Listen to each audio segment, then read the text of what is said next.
Hey friends, welcome back to my channel. Just a few weeks ago, I had convinced myself our story had ended. Celine sat across from me in my cramped apartment, her posture composed, her voice soft but deliberate. There were no raised voices, no angry tears, just the quiet undoing of something that had once felt unbreakable. "I still care about you, Kai," she said, her eyes not wavering. "But not in the way that keeps a relationship alive." Hurt. Of course it did. But I didn't argue. I didn't beg. I didn't ask her to explain or fight for us.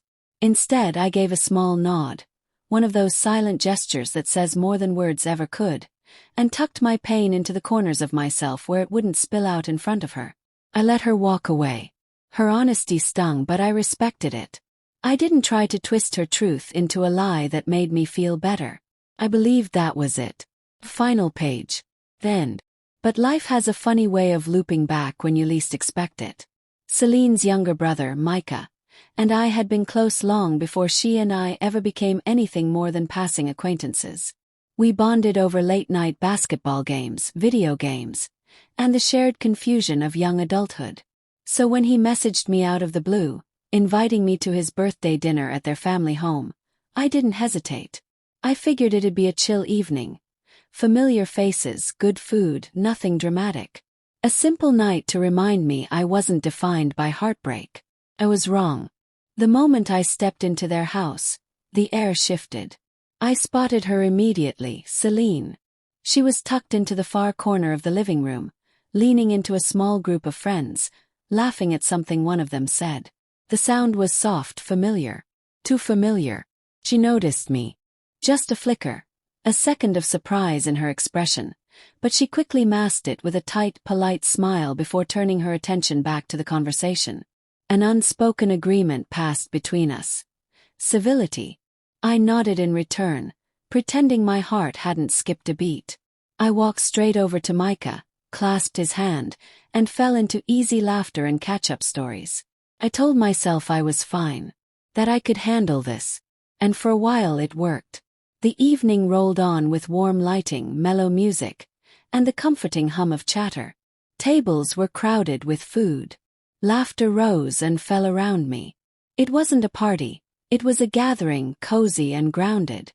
But every so often my eyes found her again, unbidden. She looked calm. Or maybe she was just trying hard to appear that way. I couldn't tell. I wondered, was this weird for her too? Did she feel that same odd tension crawling under her skin every time we happened to glance at each other? Or had she truly moved on, so thoroughly that I was just background noise now? Later in the evening, one of her friends joined the group I was chatting with.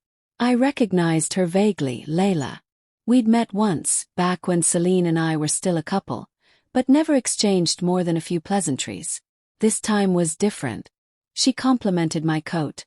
Something simple, maybe even a little silly, but it cracked open a conversation that spun into something alive.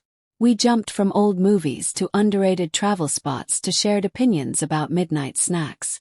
She was sharp, surprisingly funny, and, without meaning to, she made me forget for a little while that I'd been walking around with a fracture in my chest. For the first time in weeks, I let myself relax. Then, with a teasing grin, Layla glanced past me toward Celine and said, "You never told me your ex was this captivating in person." I was halfway through a laugh when her words landed.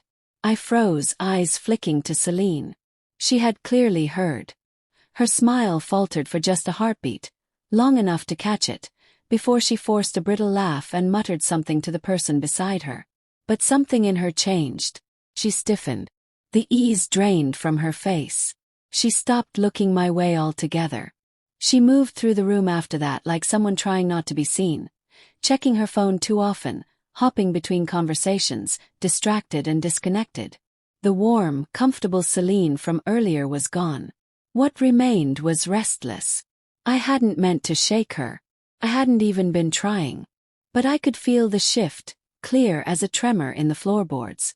She kept her distance. I stayed in my lane, continuing to chat with Layla and a few others.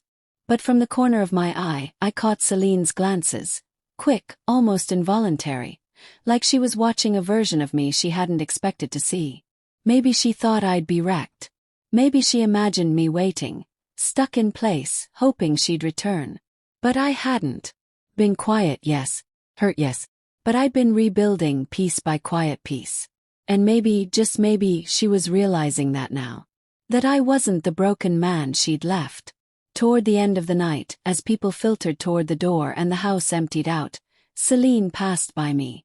For a fleeting second our eyes met. No words. Just something. Not love. But not indifference either. A flicker of doubt. Regret. I'll never know. I didn't linger. I gave her a small nod.